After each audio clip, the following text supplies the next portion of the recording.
Hi, everybody. Thank you so much for coming out. My name is Margarita, and we are here for Cara Hoffman's So Much Pretty and Elizabeth Hand's thriller Available Dark. Now, just a quick introduction. The scariest person in Elizabeth Hand's thriller Available Dark is its heroine, Cassandra Neary, a post-punk photographer who flamed out after a brief career on the Lower East Side in the down and dirty 1970s. These days, Cass is fueled by alcohol, speed, black metal, and self-loathing.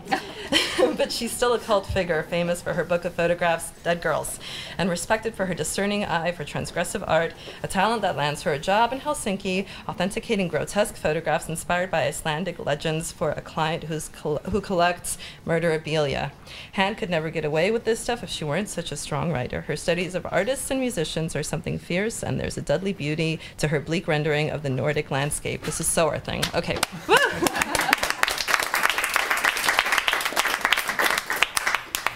Thank you. Thank you all very much. Is this mic? Is this even live? Do we even need it to be live? I think it is, but okay. Anyway, thank you all for coming, and I'm so excited. I'm so thrilled to be here reading with Cara. So Much Pretty. It's really and truly the best book that I have read in some time, and I was just so blown away by it, and so grateful for her editor, Sarah, for getting in touch with me and sending me the book. It's awesome. So it's fabulous to be here and doing this. So I'm going to read from the opening of Available Dark, which, as you know, Margarita just said, the central character narrator is Cassandra Neary, who basically went off the rails some years ago, right here in this part of New York City, and has never gotten back on the rails again. And this is from the opening of the book, which is set here, so I thought I would read that. Most of the novel actually takes place in Reykjavik after a brief stopover in Helsinki. So this is from Available Dark. There had been more trouble as usual. In November, I'd headed north to an island off the coast of Maine, hoping to score an interview that might jumpstart the cold wreckage of my career as a photographer, dead for more than 30 years. Instead, I got sucked into some seriously bad shit. The upshot was that I was now back in the city, almost dead broke, with winter coming down and even fewer prospects than when I'd left weeks earlier. I dealt with this the way I usually did. I bought a bottle of Jack Daniels, cranked my stereo, and got hammered. When I finally came to, it was dark. Sleet rattled against a greasy window. In a corner of the apartment, a red light flashed beside a stack of old LPs.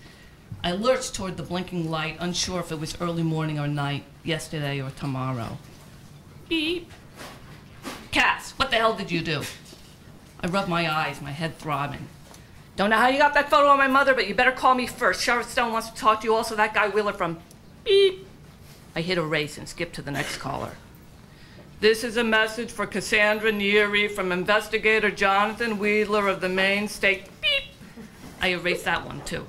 And all the rest, without listening to them, just for good measure.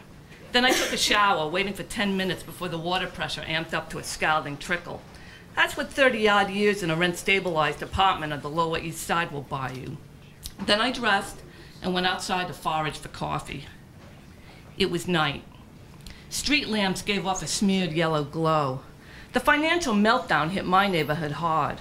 Not that I had any sympathy for the unemployed hedge fund assholes and fashion models who spent their afternoons whining into their iPhones in front of the Dries Van Noten store. Before the crash, this part of the city looked like a cross between a downtown USA soundstage and the Short Hills Mall. Instead of stepping over junkies, I maneuvered around rat-sized dogs in juicy couture sweaters and designer diapers. Now I wondered how bad things would have to get before Jack Russell Terriers showed up on the menu at Terrine. But I couldn't afford to move. I'd been in the same place since the 1970s. The landlord had been trying to get rid of me for years. Eviction notices had piled up in the weeks since I'd been gone, so I made a quick phone call to my father up in Comansic Village. Talk to Ken Wilburn, he said. He'll take care of it for you. Are you back from Maine, Cass? Any more trouble with that? Come home, let's have dinner one night. I said I'd think about it and hung up. Tonight, I kept my head down against the sleet and wished I owned a warmer coat. I passed a line of anorexics waiting to get into a restaurant specializing in downtown comfort food. Mashed heirloom potatoes, truffle macaroni, artisanal cheese. As I walked by, one of the skinny girls laughed. I stopped, pivoting so that my boot's steel tip grazed her ballerinanovas. "Did you say something?" Skeletor met my eyes and blanched. "Didn't think so," I said, and kept going. Back in the day, my nickname had been Scary Neary. Most of the people who call me that are dead now.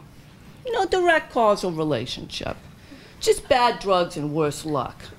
I'm nearly 6 feet tall, all speed-fused nerves and ragged, dirty blonde hair, with a fresh scar beside my right eye, a walking ad for Just Say No. I skipped Starbucks in favor of the all-Greek diner around the corner.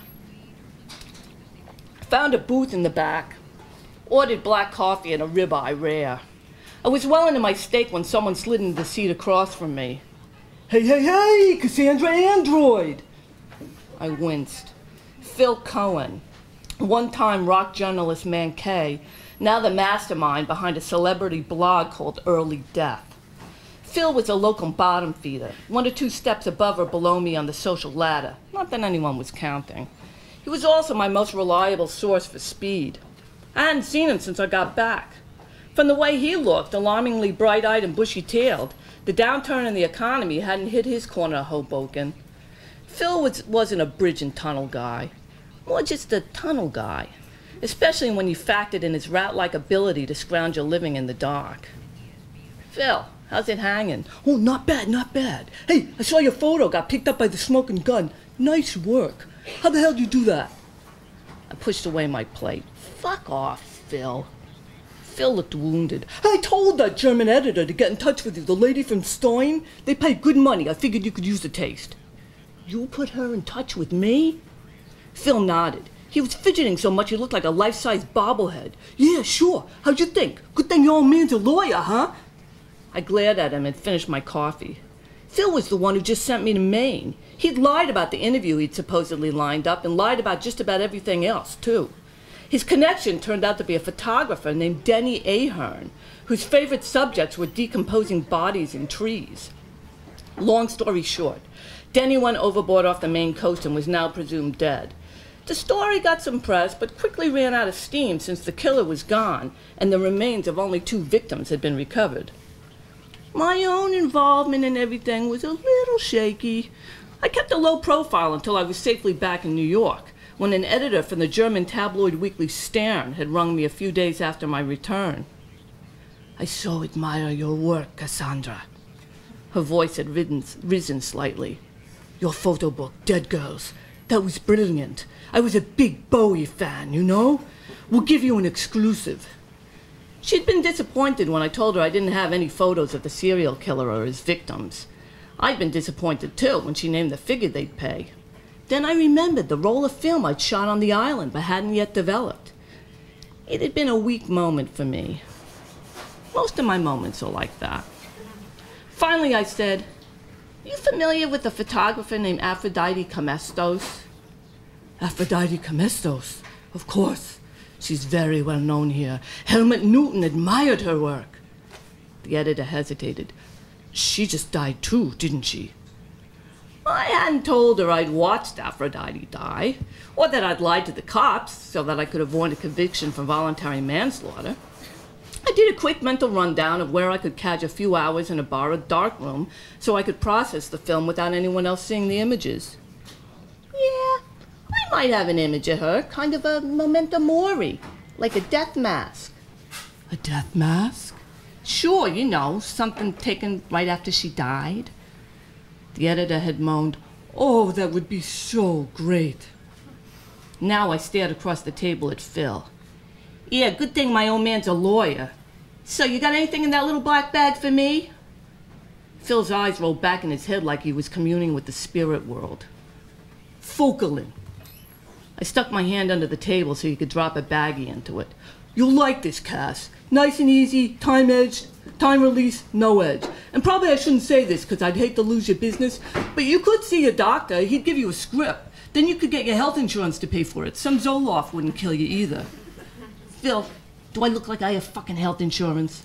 "Good point. Yeah, here, you want this?" He set a tiny glassine envelope on the table and then flicked it at me. It landed on my lap. "Touchdown." "What is it?" Crystal meth. Very pure, Cass. We're talking Pellegrino, Fiugi, all that shit. No one else wants it these days, but this is the stuff.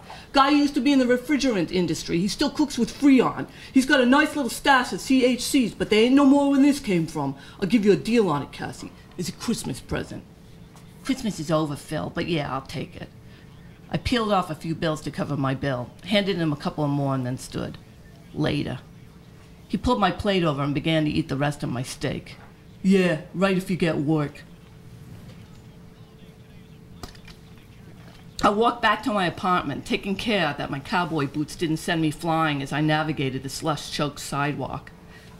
I'd taken the stern payment and had the boots resold, but they still weren't shit in bad weather. The rest of the money had gone to cover unpaid bills, plus a small retainer set aside for Ken Wilburn so I could hang on to my place for another year or two. And that was it. I'd already gotten fired from my longtime job at the Strand bookstore. No great loss, save for the 5-finger discount I'd exercised over the years, building up a small library of expensive photography books. Even that was a victim to changing times, as store security had amped up to TSA levels with metal detectors and bag checks before you set a foot on the floor. But being broke wasn't really the worst thing. I'd spent most of my adult life as a burned-out underachiever, working in the Strand's stockroom, drifting from one bed to another. For a few years in my 20s, I'd been able to trade on the flash success I'd had with Dead Girls, my first and only book of photographs. Everything since then had pretty much been aftermath. Still, through it all, I'd always had the Lower East Side and the shadowy image behind my retinas of what it had once been. That 3 a.m. wasteland I'd fallen in love with when I was 18. Shattered syringes and blood on the lip of a broken bottle. Guitars, drunken laughter echoing through an alley where kids nodded out while I shot the pictures. The way something was always moving at the corner of my eye. The way the city was always moving, morphing into something new and terrible and beautiful. The terror I knew on a first-name basis. On my 23rd birthday, I was raped outside CBGB. The scars are so old, as the song goes. Now part of a faded tattoo I got on my lower abdomen to hide the bloody scrawl left by a zip knife. But even so, I could still sometimes find the silver nitrate city inside the real one. If the light was right, I'd had enough to drink, scored enough amphetamine to make my heart keep pace with the strobe of my camera's flash. Now all that beauty was gone. I was too old and too broke to go looking for it elsewhere. I'd spent too much time alone, skating on alcohol and speed, not noticing the ice beneath me was rotten and the water killing cold. The last person who said she loved me died on 9/11. I'd forgotten what she looked like. I was a burned-out aging punk with a dead gaze, a faded tattoo, and a raw red scar beside one eye. In Maine, I'd spent more time with other people than I had in years, maybe decades. There'd been a few moments when I'd held my battered camera and felt the way I did long ago, when I first stood in a dark room and watched another world bloom on the emulsion paper in my hands. But that feeling was gone, that world. Since my return to New York, I'd begun to have night terrors, where I would see a black figure above my bed, smiling as he reached for my throat, and woke to my own muffled screams, my heart pounding like a fist inside my chest. I felt strung out, wasted in every sense of the word, terrified of sleep and almost as afraid to leave my squalid apartment. The edge where I'd lived for all these years was starting to look like a precipice. I figured it was a good time for a short visit with my father. I crashed for a few hours back in my apartment, woke, swallowed a couple of Phil's white tablets, and then headed to Grand Central. So, thank you.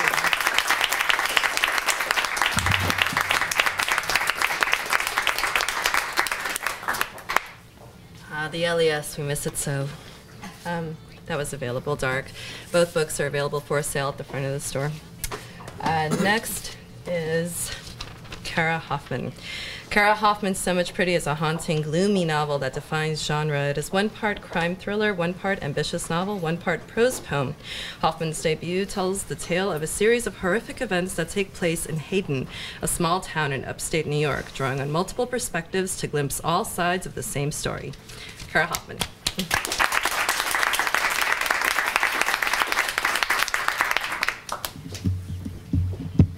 Hi. All right. Can you hear me? I'm going to read from the beginning of the novel, too. Not from Available Dark, from my novel. And then I'm going to skip ahead and read something from the perspective of Stacy Flynn, who's a reporter who gets moves to Hayden, New York to write about environmental issues and then gets sucked into writing about a murder.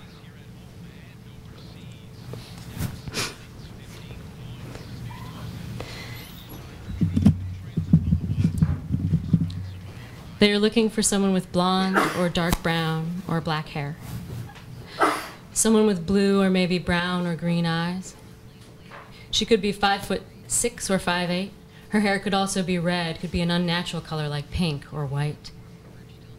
It is likely she weighs between 110 and 140 pounds and may have a scar or a bruise on her throat. She would be working somewhere unseen. Working as a waitress or secretary or laborer. She could be a student. There's a strong possibility she would have a non-traditional job, that she's transient, works agriculture or construction or second shift. She has physical strength and is articulate. Could be speaking English or Spanish or French. Could be in New York or Illinois or Tennessee, Canada or Mexico, places where it rains all day or places where the grass is burnt to yellow. Could be among hollows between road and field, trails where the creek bed has dried. Could be anywhere. She could be hitchhiking or taking public transportation, could be walking. She could be named Jamie or Catherine or Liz, Alexandra, Annie, Maria, any name at all. She may be aloof. She may be sensitive and drawn to helping people. She is on her own and likely broke and might be reliant on those she doesn't know. Searches peaked in the spring and summer months, and they are looking for her still. As we are well aware, it is easy for a woman who fits this description to just disappear.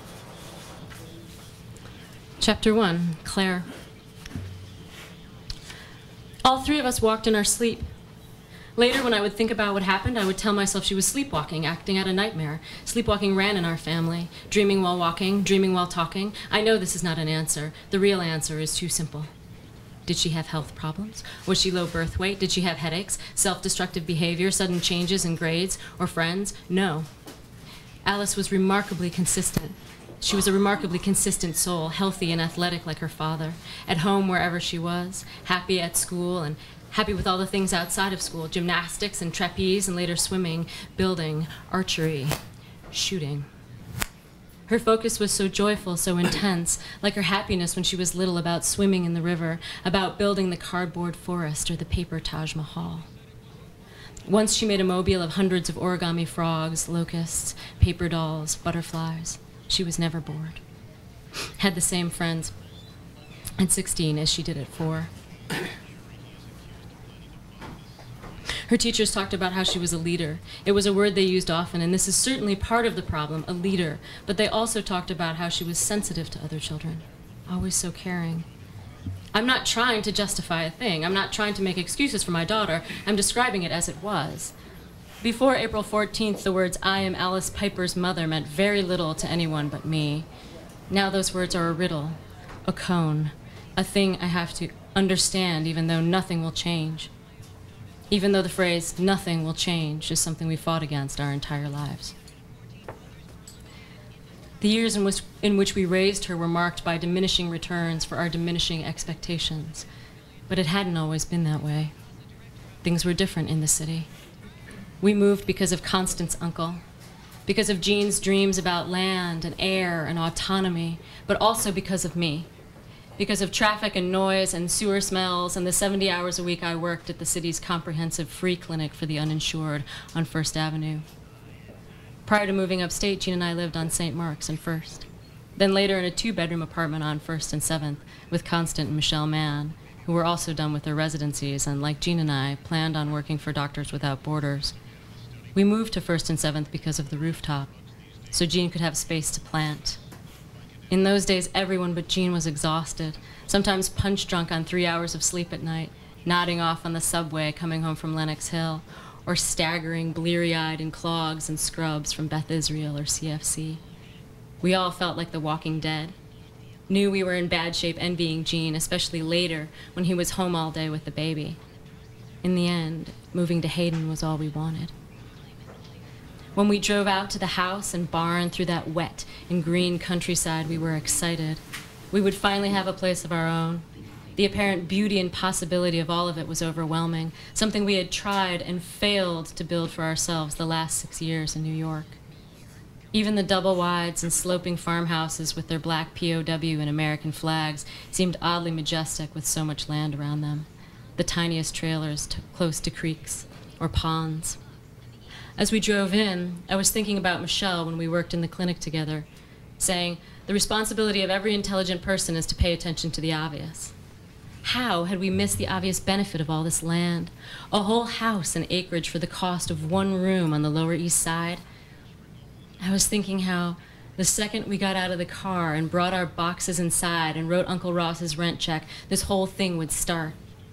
In those days, I could not wait for it to start. Alice was 2 then, and we walked inside and put our boxes down and sat on the kitchen floor nervous and tired from the drive, eating some blueberries we had bought on the way. She'd just woken up, and her face was placid, and her hair was tangled, and she leaned against me eating blueberries, her body warm and gentle from sleep. Then evening came in from the fields and lit the place with sound and stars. Peepers called up from the river, and crickets played below the windows in the grass.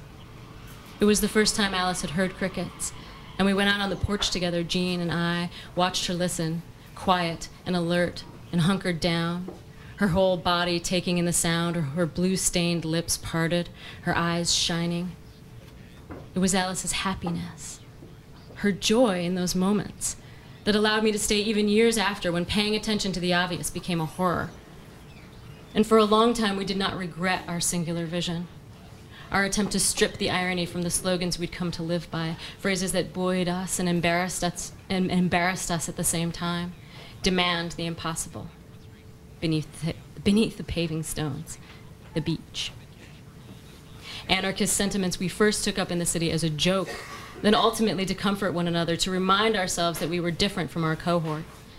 Those words seemed, with all the incessant construction and the destruction of the natural world, and Jean becoming fixated on living the solution and bringing down corporate agribusiness, more poignant at that time than when real revolutionaries scrawled them on the Paris streets in 1968.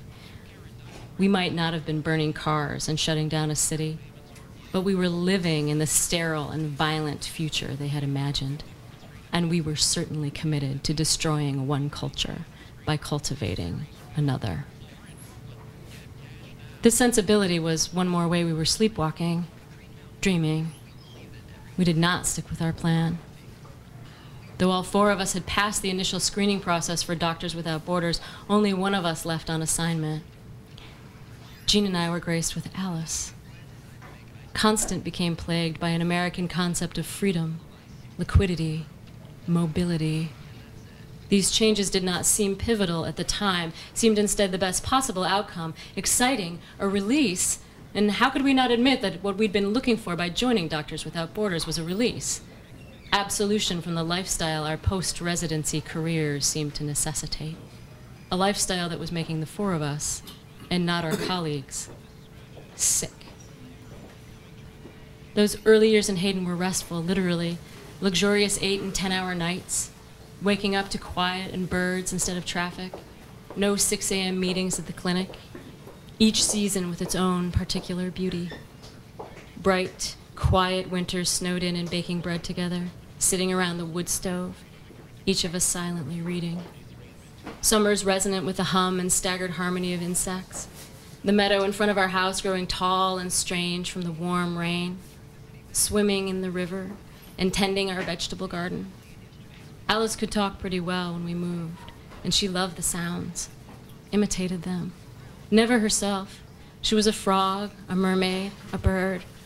Radiant fall spent roasting and canning peppers with the smell of wood smoke on the cool air. And spring, Alice's favorite time in the world, when everything comes back to life and it's warm, with patches of snow, and we would wear shorts and big rubber boots and celebrate the first snowbells and crocuses. The air was lush and still cold and smelled like mud. Alice loved to run along the mowed path all the way to the river. In those early summers, she was no taller than the goldenrod, just a head above the jack-in-the-pulpit that flanked the trails between the barn and the wood. She loved to climb in the exposed roots of trees and the pebbled riverbank and collect stones and dried skeletons of crayfish. She was fearless. We expected after a few years our friends would come, build, plant. Once Constant had made the money he wanted, once Michelle had finished her assignment, we would get back to the land. We would live and drink and work by the ideals we'd always had. Mutual aid. No boredom.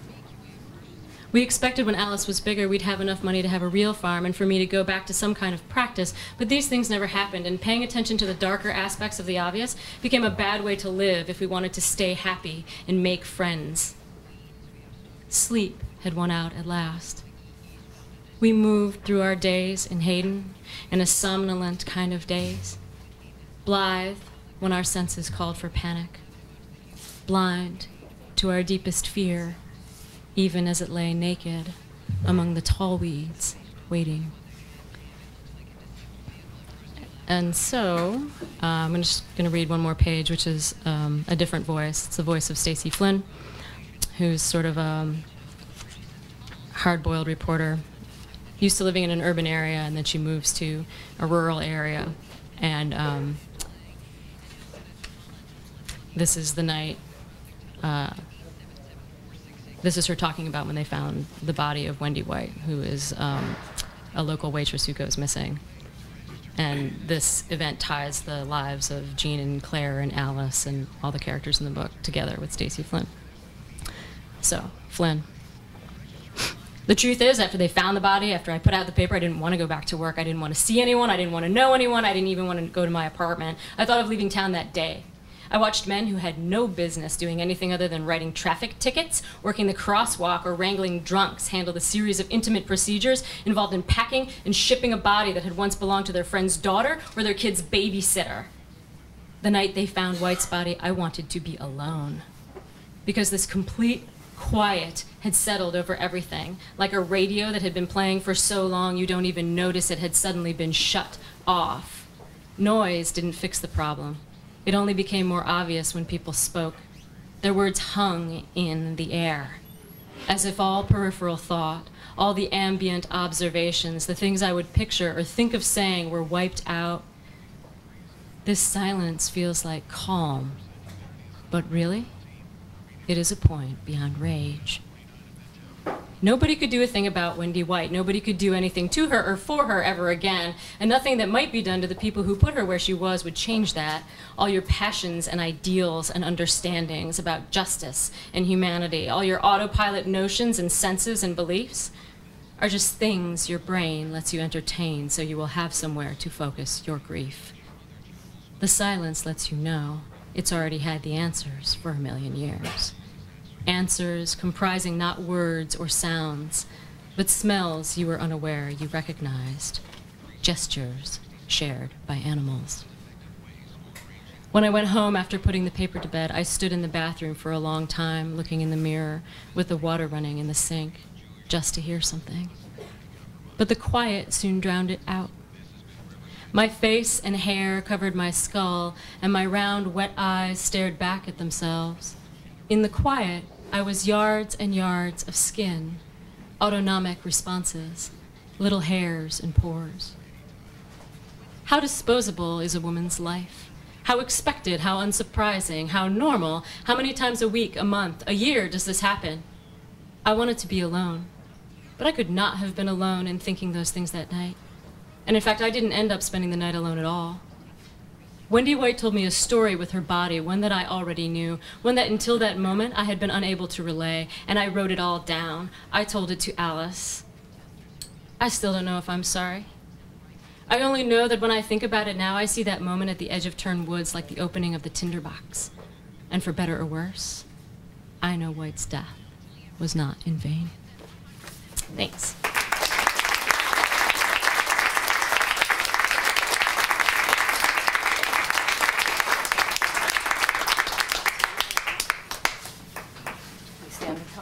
So judging by my bracelet here, we have like a little bit of time left, so we could take questions if anyone has them for Liz or me. I actually want to ask you the question. All right. Don't go anywhere. I won't.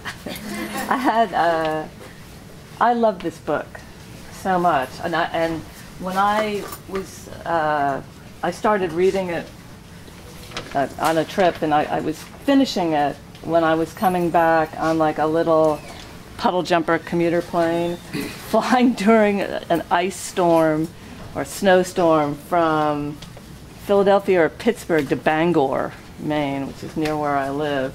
And there were two pilots deadheading in the seat behind me, and all they were talking about the whole time was like all the near misses they'd had flying to Bangor Airport. And so this was not the circumstances under which one would think you could be easily distracted from what was going on, and those were the circumstances in which I was reading, like the latter third or half of So Much Pretty. That's actually my target audience. People flying little tiny planes that might crash. So it's like incredible that that's why you liked it. It was great, and it was just, and one of the chapters was Stacey Flint towards the end of the book. It blew me away. It was just so intense that I was literally shaking in my seat, and not because of this part, or not all of it. But anyway, my question is that, and I don't want to have any spoilers for anybody who has not read this book, but somebody I know who I'd recommended it to, who read it and loved it, and she said something which was, and actually it articulated what I'd been trying to kind of put my finger on, and she said, this book is like the origin story of like a real superhero. Like if there was actually a superhero in our world, this would be like her origin story. And is that something you were conscious of when had that thought even like crossed your mind when you were writing it? Yes. Yeah.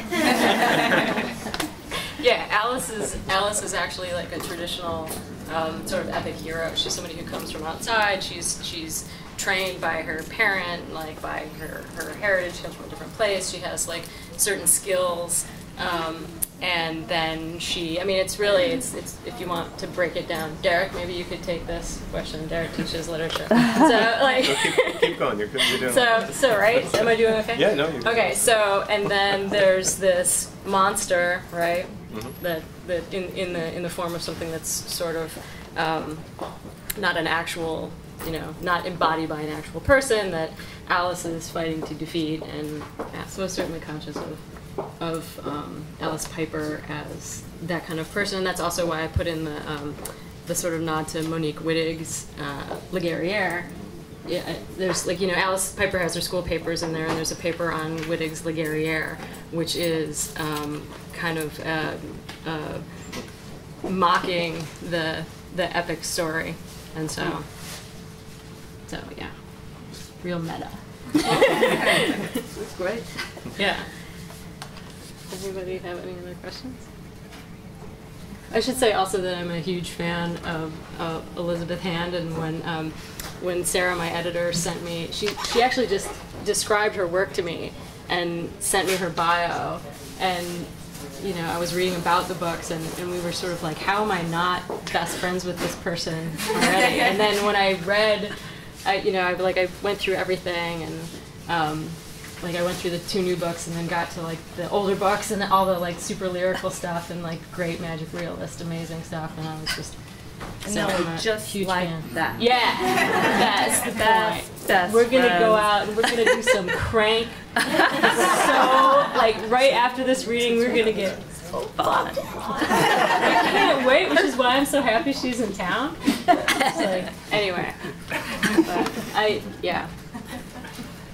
Available Dark will make you feel like yourself if yourself is like a middle-aged punk rocker with drug issues. That's great, what we all want to feel. Yeah, I know, it is. Well, I actually had another question. I'm giving you guys any time. How do you, because as somebody who writes from this place a lot myself, how do you keep the level of, because the Stacey Flynn's little piece there, you know, the whole idea of this sort of pinpoint of rage in this column.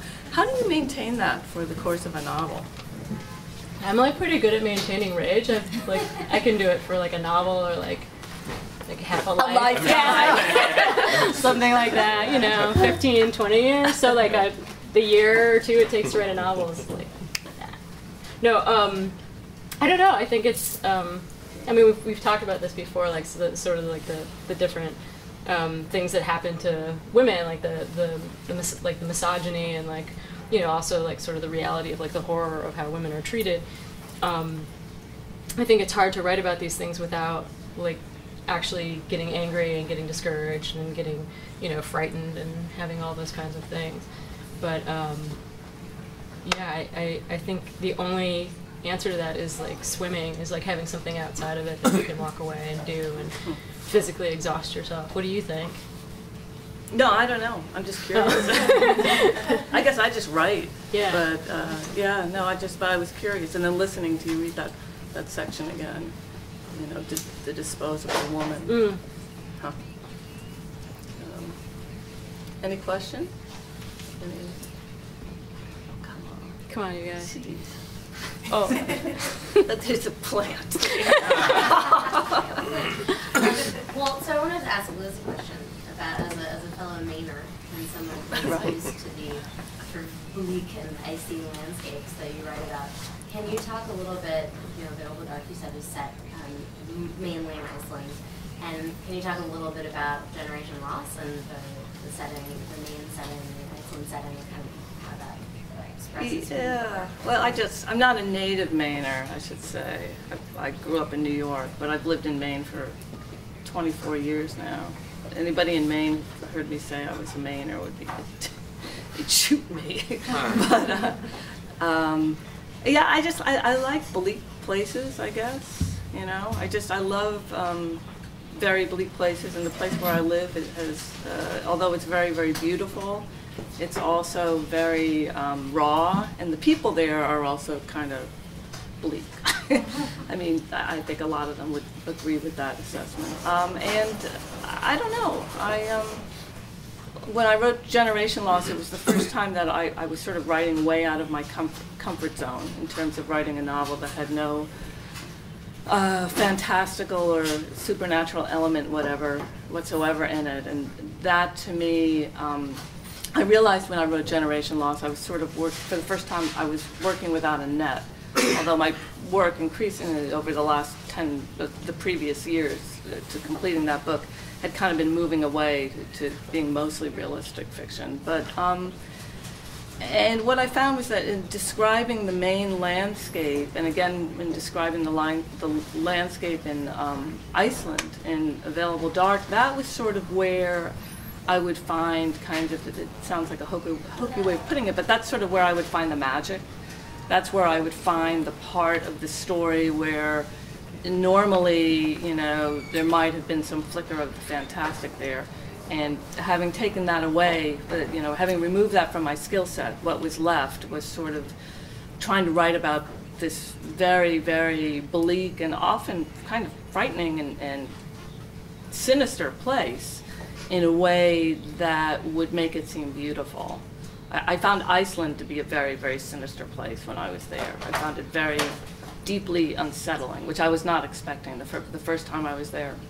I went there twice, and the first time down on the harbor and just looking across the water at this, you know, this mountain range that was there, and I just was like, why the fuck would anyone want to live here? Because it just, I've never before had the sense that I just reached the end of the world. And I kind of felt like that when I first moved to Maine. So it was, I don't know, I think there's just something, a certain beauty in this really harsh, kind of unfriendly place that for whatever reason I responded to. So, good question. I have a question. Well, I have a comment and a question. First, I should just say it publicly. When I because I've known Cara for a while, around the same age as the character that you're reading from. But so when I got the book, I knew it like, okay, this will be good. She's got some writing chops, and then I just kept going. It's like, Jesus, this is like to the point where I was just so blown away. So I just wanted. I told you that, but I haven't told Thank anybody. you. But one of the things that a lot of people have remarked on too is just the multiplicity, all the different character voices in there, and I'm just curious about the process when you're putting together something of this length, and you've got all these different voices and so forth. How are you messing around with that? Do you keep finding yourself having this shift from, okay, I'm done with this person now, and now I got to jump in this person's head? Or is it more there's like sustained blocks and they get chopped up later? Or is this not the kind of thing that you're supposed to even talk about? Yeah, you have to have it clearance. to get to the, that's right. It's different security clearance for me to Right. discuss how you. I think it's just it's organic. You know, you're hearing one of the character's voices, or you're experiencing the things that character is experiencing, and you know, you write it when you're feeling it from that character, and then move on. It's not really that conscious. I'm doing a revision now for my second book, so I'm actually dealing with that a lot today. Like just kind of going about whatever I'm normally doing, and then getting seriously interrupted by like another character's thoughts on the subject, and so you have to stop and make sure you write it down. Mm-hmm. Does that book have as many different voices as this one? It doesn't actually. It's really a more straight narrative, but it's close third, and so there are different perspectives. There's like a couple different perspectives, but it's Close really third. I love it when writers say stuff like close third. It's free and direct discourse. I'm writing in free and direct discourse if you actually want to know, and so yeah. So it's people's perspectives, but not in the same way that like talking, you know, that you hear Flynn, or that you hear Claire, or some of the other women in So Much Pretty, and a couple of the men in So Much Pretty. Yeah. Anybody else? Yes. I wanted to ask, how did your work as a reporter influence what you covered? Yeah. So my work as a reporter. Well, the main crime, there's two crimes in So Much Pretty. The main crime, I guess maybe the main crime, the first crime in So Much Pretty is based on a case that I covered when I was a young reporter. And I had actually, I had been really not reporting very long at all, and it was this small independent community newspaper, and mostly what I wrote about were environmental issues. So I was dealing with a lot of interviewing people, and you know, walking around neighborhoods and digging stuff, like literally digging stuff up, and you know, having stakeouts of industrial sites at night to see if they were dumping, you know, like that kind of investigative work. And then I got called sort of into covering this story of this abduction of this woman who lived in my neighborhood. She actually lived, she'd been taken from a bar. The last time she was seen was a bar that was like 5 blocks from where I was living at the time. So in that very direct way, my reporting, obviously, you know, the experiences that I had covering that, and of course the woman, you know, her body turned up on this land that was close to one of the men who she'd spent her last night with, near his property about 6 months later. So there was this whole long search for her, of which I was a part, and I was doing things like going around with like the private investigator that her grandparents had hired, and you know, going on these like drive-alongs and things like that. And then the body was found, and so that was something I had to cover and be a part of when I was very young. I had not yet gone to college, basically. So that, and then there are 2 other ways I think that reporting really influences it. So like later on after this, I did go on to work police beat when I was a reporter. And so part of police beat is you go and you pick up the blotter every morning, early in the morning.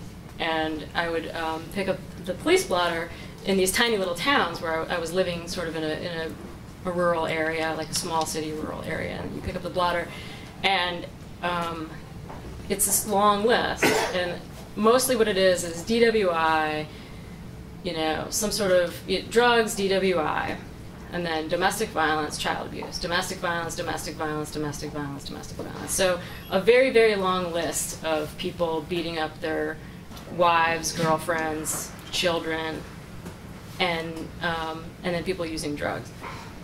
So it wasn't something that those were things that weren't considered actual, like, enough to even follow up on.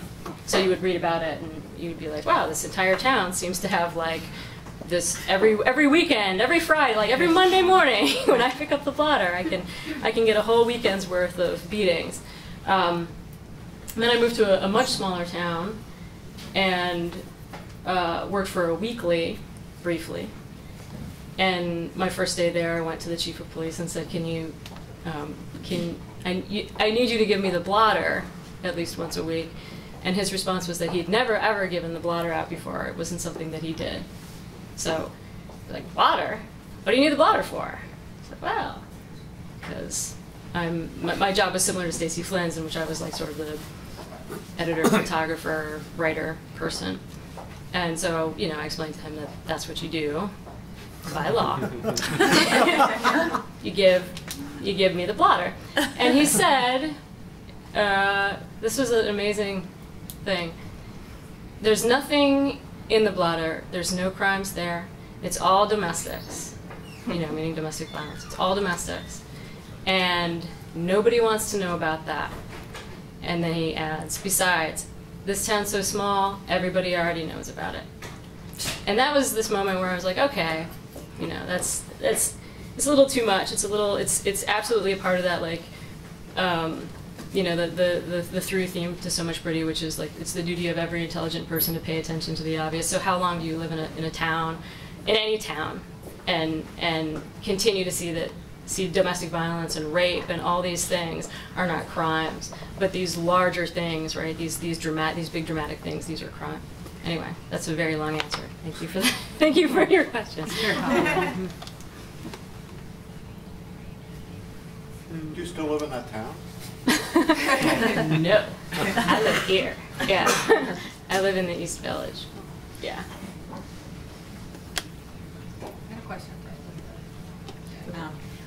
I'm curious about your talking about. I read Generation Loss first, and then I went back and read. And so I'm curious. You mentioned a bit about the transition from the more to the more realistic. Can you talk about that? Yeah, I just, you know, I had, starting in, I think, around 1999, I started writing more stuff that was less reliant on sort of fantastical elements. And for many years, I've had editors and my agents saying they really wanted me to write a mainstream novel. And when I started writing the book that eventually became Generation Loss, it was not a you know, a crime novel. It was something very, very different. But you know, I'd written, I don't know, 200 pages of it as sort of a contemporary, I don't know, not an urban fantasy, but something that was more similar to some of my earlier work, which is all set in our world. It's not secondary world fantasy. And that version of the book didn't work out, so I scrapped it, and then I went and tried to do it as sort of a more straightforward, almost like a horror novel. That didn't work. And I had seen, you know, I used to love reading the Justice story in the Daily News. Anybody in New York remember, of a certain age may remember? See, nodding his head. You know, I always loved true crime books, and you know, I remember when I first saw Silence of the Lambs, I thought, you know, I could do that. That's not all that different from what I do. So it just sort of reached a point where I thought, well, maybe I'll try that with this book. So basically, all of the elements of the novel that were originally in this, you know, sort of contemporary fantasy novel, all of the elements remained in what became Generation Loss. The, you know, the woman going to the island, and this sort of, you know, broken down the hippie commune that had sort of fallen apart, and this sort of truculent natives, everything else in the landscape. But it just sort of did this complete U-turn and became something very different. And it was a very difficult book to write. It was difficult because I was going out of my comfort zone in terms of the style of writing, because it's a much more stripped down style than I'd ever used before. But just about I would say almost every book or every other book I've written has been completely different from the one before, stylistically and otherwise. And so this was sort of just like a different kind of set of hoops to jump through. So once I finished writing it, there was sort of a long learning curve. So the second book, so Available Dark, was a bit easier to write in some ways, except for having to go to Iceland. Elizabeth, did you feel like you were redefining the mystery novel? Because Cassandra only kind of discovers who did the murders for herself, and then doesn't tell anybody about it. No, that was probably part of the learning curve. That was part of the one like that. No, I was not. I was never. I love film noir. I love like that kind of film. I was never a big reader of mysteries because I find I would read them, but I always found them so very conventional and repetitive and very formulaic. And also, very reliant on things like coincidence and stuff. And I actually, have as somebody who's written science fiction and fantasy, and people, science fiction and fantasy don't get no respect. And people are always like, oh, this is, none of this shit could ever happen in the real world. This is not realistic. But reading a lot of mystery novels and thrillers, I feel like this is totally ridiculous. This stuff, the things that they would expect you to believe in terms of happening in a real, in our world, to me, I thought I didn't buy that at all. So I was actually trying to write a book that would be more like what I imagined it would be really like if something like this happened, which would be that, things would not neatly resolve, that, the character would fuck up a lot of stuff, that she's not like Nancy Drew trying to solve this mystery. She's just kind of stumbling along, and stuff is happening, and she's stuck, she's stuck on this island, so she doesn't really have anything else to do. So I wasn't trying, conscious of trying to do something different, but I was conscious of the fact that I did not want to write something that would sort of cohere to books that I had read that I didn't care for. And the books that I did like, and I still to this day have not read any of Stieg Larsson's movies or seen any of, read any of the novels or seen any of the movies, but I did like some Scandinavian literature, and that stuff seemed much different and in some ways less formulaic than American and British things. I'm making a sweeping generalization, because there are actually a lot of, like Ruth Rendell and Barbara Vine and Patricia Highsmith, there are a lot of mystery writers whose work I like a lot. But I thought Smilla's Sense of Snow was a brilliant novel in that it had a heroine who was just kind of, or anti-heroine, sort of following her nose. And a brilliant book called Tapping the Source by Kem Nunn that came out in the early 1980s, which is like this great surf punk noir novel set in Huntington Beach, California, in the the 1980s. It's set in the punk scene there. Has anybody here read the book? Is anyone? There's one, two. It's a brilliant book. It's a great book, and it's sadly out of print. Although I think it's supposed to be re-released as an ebook soon. Anyway, if you can find it, it's really a fabulous book. It's a great novel. So yeah. Anyway, so no, I had no idea what I was doing. Anyone else? Well, thank you all very much for